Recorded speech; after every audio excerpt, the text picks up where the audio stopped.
तो guys long हाउचन किस प्रकार से Seal Divine Throne of Eternity को हासिल कर इस पूरे मानवता का सबसे ज्यादा स्ट्रॉन्गेस्ट कल्टिवेटर बनता है। तो ये वीडियो होने वाला है पार्ट 8 है। अगर आपने हमारे पिछले एपिसोड्स को मिस कर दिया तो आप एक बार चैनल में जाकर वहां पर चेकआउट कर सकते हैं। तो चलिए बिना किसी देरी के एपिसोड की स्टार्टिंग करते हैं। तो हमने टेंपल गैदरिंग कॉम्पिटिशन का सीन देखा था जहाँ पर अब केवल टोटल 8 लोग ही बचे हुए थे।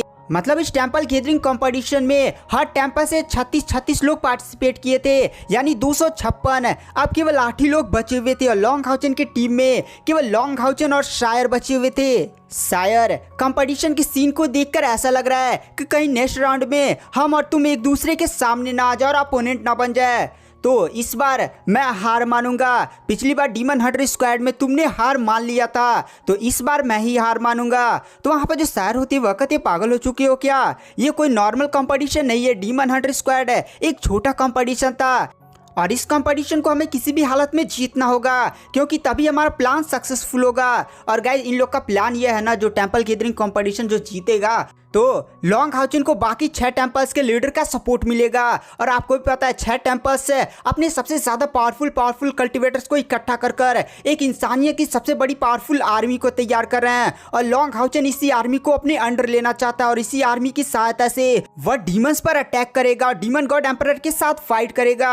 तो वहां पर जो शायर होती है वह कहती है चलो ऐसा लगता है कि हम दोनों एक दूसरे के अपोनेंट नहीं बनेंगे, क्योंकि इस बार जो लाइट गिरी होती है वो शायर पर गिरी होती है और शायर की जो अपोनेंट है वो होती है असैसिन टेंपल के हेड शैंक्यू, यानी गाइस शायर के दादाजी।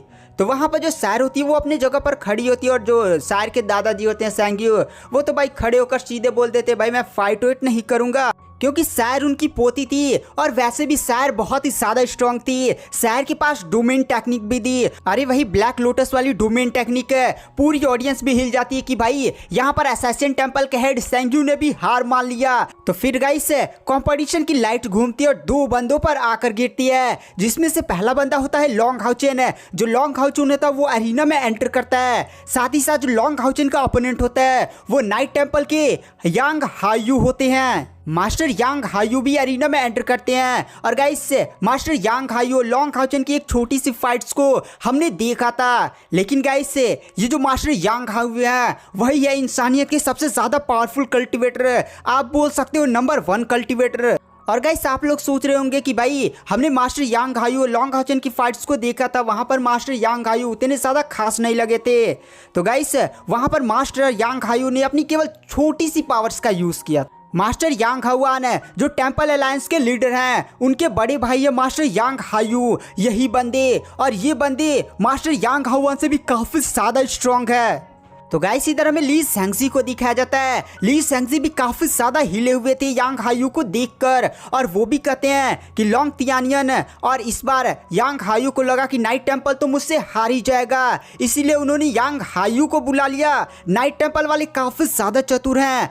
तो ली सेंगजी की डिसाइपल तानवान अपने मास्टर को इतना ज्यादा शौक होता हुआ देखकर कहती है मास्टर कौन है ये बंदे और आप इतना ज्यादा हिले हुए क्यों हैं? तो वहां पर ली सेंगजी बताते हैं ये बंदा पूरे नाइट टेंपल का नंबर 1 कल्टिवेटर है और मास्टर यांग हाउआन का बड़ा भाई है। इस बंदे ने भी सील डिवाइन थ्रोन को पाने के लिए टेस्ट दिया था और वह उस टेस्ट में पास भी हो गया, लेकिन इस बंदे ने उस सील डिवाइन थ्रोन को छोड़ दिया और Seal Divine Throne of Eternity का ट्रायल दिया, लेकिन Seal Divine Throne of Eternity के ट्रायल को वो पास नहीं कर पाया। जब वो Seal Divine Throne of Eternity के टेस्ट को पास नहीं कर पाया तो फिर उसने अपने आप को कुछ समय दिया और फिर से कल्टिवेशन किया और फिर से टेस्ट दिया, लेकिन फिर भी वह Seal Divine Throne of Eternity के टेस्ट को पास नहीं कर पाया है। ये फेल होने के बावजूद भी नंबर 1 कल्टिवेटर इसलिए है क्योंकि इस बंदे के पास स्टार स्काई मिथिकल बीस्ट है और ये स्टार स्काई मिथिकल बीस्ट चंद्रमा और तारों की पावर्स को एब्सॉर्ब कर सीधे ही यांग हायू को पावर्स प्रोवाइड करता है। और ये जो मिथिकल बीस्ट है वो नंबर 1 का सबसे ज्यादा पावरफुल बीस्ट है। और ऐसा कहा जाता है स्टार स्काई मिथिकल बीस्ट इस दुनिया का है ही नहीं बल्कि दूसरे दुनिया का है। यहाँ तक इस बंदे ने जो टेक्निक्स और रिकॉर्ड छोड़े थे उसी टेक्निक्स और रिकॉर्ड का यूज करते हुए लॉन्ग हाउचन के फादर ने भी अपने आप को ट्रेन किया है। तो गाइस आप समझ सकते हैं लॉन्ग हाउचन के फादर लॉर्ड सिंग्यू ने भी इसी बंदे के रिकॉर्ड्स और टेक्निक्स का सीखा उखा है। तो गाइस आप समझ सकती हैं बंदा कितना ज्यादा पावरफुल है। ली सैंगजी बोलते हैं कि अगर इस बंदे के पास सील डिवाइन थ्रोन आ चुका होता तो आज ये बंदा इस पूरे मानवता का नंबर 1 कल्टीवेटर होता।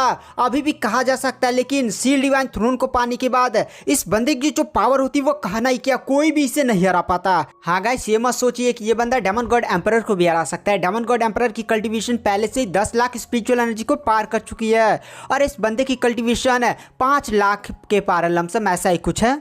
तो वहां पर जो ली सैंगजी की डिसेपल तानवान होती है वह कहती है तो मास्टर क्या आप इन्हें नहीं हरा सकते। तो वहां पर जो ली सैंगजी होती है वह कहते हैं मैं कहूँ क्या, अगर मैं यांग हायू के साथ फाइट करता तो 50% से भी कम चांसेस है कि मैं उन्हें हरा पाता। सोच रही हूँ 50% से भी कम चांसेस है, यानी मैं सीधे कहूँ तो मैं नहीं हरा पाता। लेकिन इस बार लॉन्ग हाउचेन का मुकाबला एक बढ़िया बंदे के साथ हुआ है। फाइट देखने में मुझे भी काफी ज्यादा मजा आएगा। उसके बाद गाइस हमें अरीना की तरफ सीन शिफ्ट किया जाता है जहाँ पर लॉन्ग हाउचेन और यांग हायू दोनों ही एकदम अरीना के एक दूसरे के सामने ही खड़े होते हैं। लॉन्ग हाउचेन भी यांग हायू की बॉडी से काफी ज्यादा भयानक पावर्स को महसूस कर लेता है। पहली बार जब वो यांग हायू से मिला था तो लॉन्ग हाउचेन की कल्टीवेशन केवल लेवल 8 पर थी और उसने केवल थोड़ा सा ही फाइट किया था। लेकिन इस बार लॉन्ग हाउचेन की कल्टीवेशन भी हाई हो चुकी है तो अपने अपोनेंट की पावर्स को काफी ज्यादा खतरनाक तरीके से पहचान पा रहा होता है। और लॉन्ग हाउचेन भी समझ जाता है कि मास्टर यांग हायू के साथ फाइट इतनी ज्यादा आसान नहीं होने वाली है।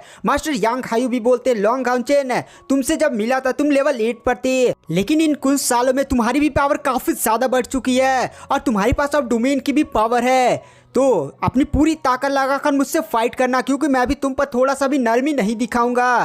तो वहाँ पर लॉन्ग हाउचेन भी अपनी यूनिकॉर्न को बुलाकर लड़ने उड़ने के लिए तैयार हो जाता है। लॉन्ग हाउचेन की बॉडी से भयानक लाइट्स की पावर रिलीज होती है। मास्टर यांग हायू रेफरी की तरफ देखते हैं और कहते हैं रेफरी मैं चाहता हूँ कि लॉन्ग हाउचेन को इस फाइट में उसके वेपन का भी यूज करने की परमिशन दी जाए क्योंकि गाइस टेंपल गैदरिंग कॉम्पिटिशन के जो भी बैटल्स होने वाले थे उसमें वेपन्स अलाउ नहीं थे, हाँ ढाल अलाउ थी। तो यहाँ पर मास्टर यांग हायू लॉन्ग हाउचेन को परमिशन मांगते हैं। तो मुख्य रेफरी भी जानते थे कि भाई ये बंदा बहुत ज़्यादा खतरनाक है, इसलिए वो भी लॉन्ग हाउचेन को परमिशन दे देते हैं। पूरी जनता हिली हुई थी कि भाई आखिर है कौन जो लॉन्ग हाउचेन को हल्के में ले रहा है, क्योंकि एक तो ऊपर से लॉन्ग हाउचेन के पास लाइट गोड डोमेन की पावर थी जिसमें अगर कोई भी कल्टीवेटर फंस जाए तो उसकी पावर धीरे धीरे लाइट गोड डोमेन खींच लेता है। ऊपर से लॉन्ग हाउचेन ने वॉरियर टेंपल के हेड को भी हरा दिया था। और गाइस मैंने कहा ना ये जो मास्टर यांग हायू है वो इतने ज्यादा घूमते उमते नहीं थे, ना ही बाहर और आते थे, केवल कल्टीवेशन ही करते थे जिसके कारण बहुत ही कम लोगों को पता था। केवल नाइट टेंपल के कुछ इंपॉर्टेंट लोग को ही पता था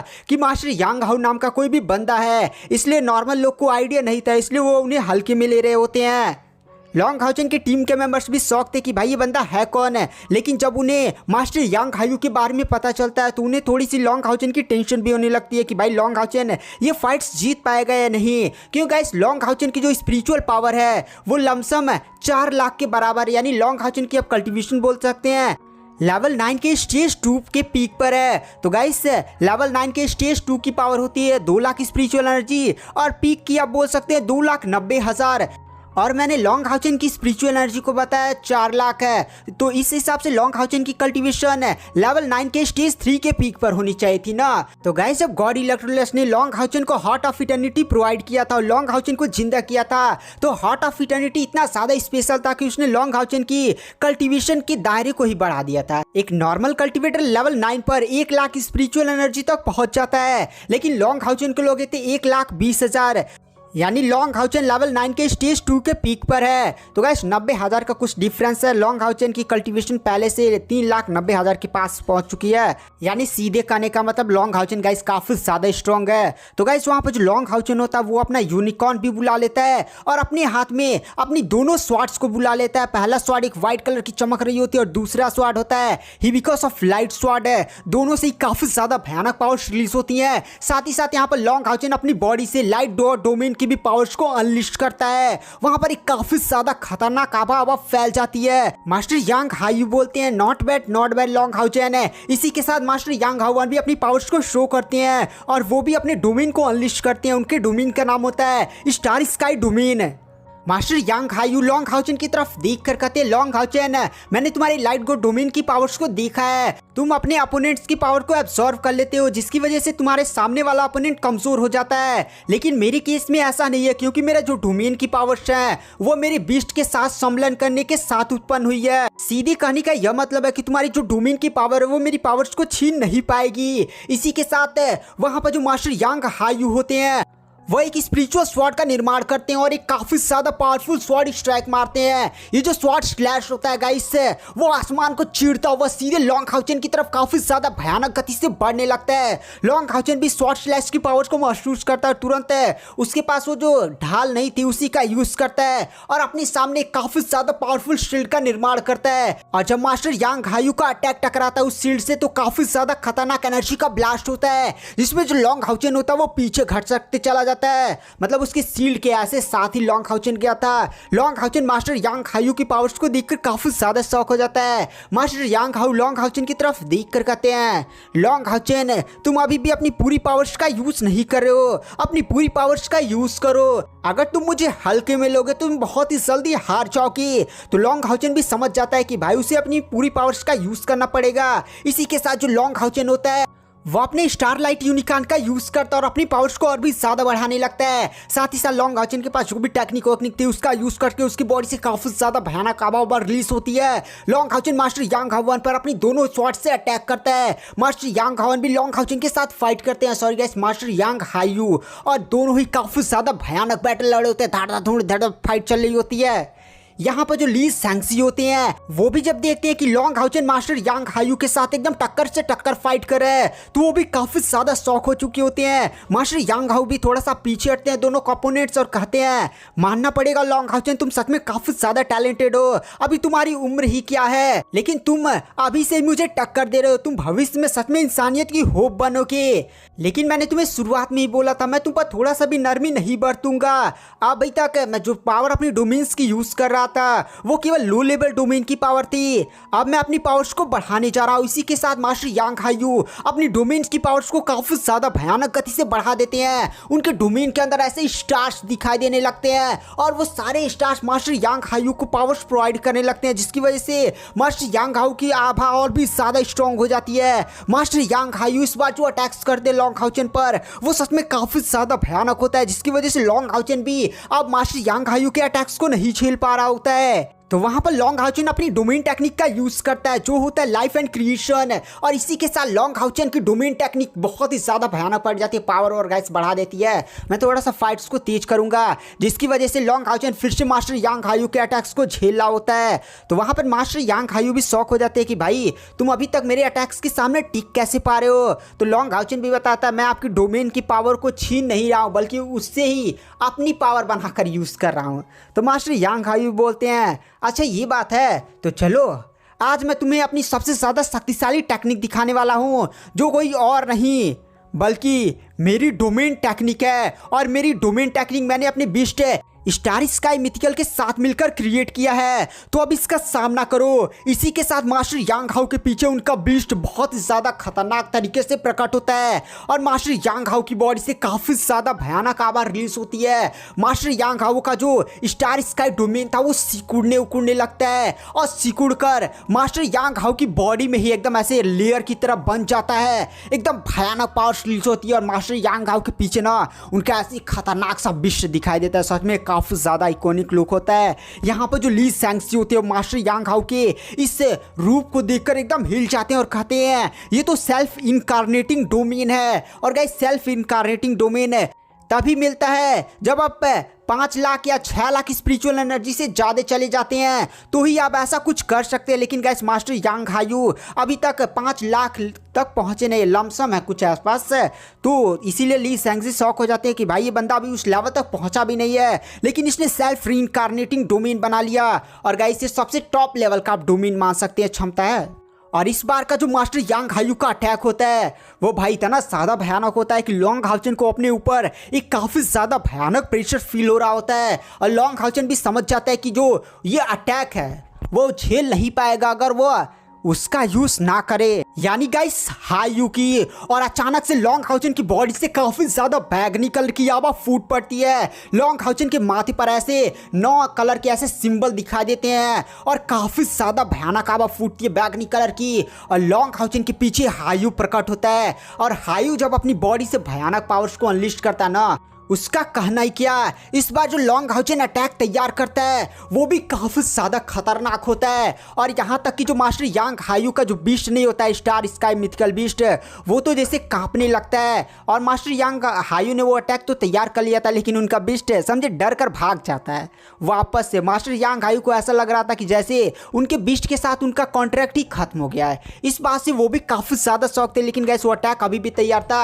लॉन्ग हाउचन का भी अटैक ऐसे ही तैयार था, दोनों का एक दूसरे के साथ टकराता है। पूरा अरीना का फॉर्मेशन कांपने उपने लगता है, अरीना की फॉर्मेशन पे दरारें बनने लगती है। पूरी ऑडियंस हिल जाती है कि भाई ये अटैक कितना ज्यादा भयानक है, रोशनी रोशनी, ऊपर से फॉर्मेशन भी टूटने वाली है। फॉर्मेशन गई तो हम लोग भी गए। पूरी जो फॉर्मेशन को एल्डर्स कंट्रोल कर लेते हैं, अपनी पावर शॉट डालकर फॉर्मेशन को मेंटेन करने की कोशिश करते हैं, लेकिन फॉर्मेशन पर ऐसे खटखट खटखट दरारें बनने लगती हैं। तो गाइस आज की वीडियो की एक्सप्लेनेशन को यहीं पर एंड कर देते हैं। वीडियो पसंद आई तो चैनल को लाइक सब्सक्राइब जरूर करें। मैं नेक्स्ट एपिसोड जल्दी अपने चैनल पर अपलोड कर रहा हूँ। Thank you, bye bye.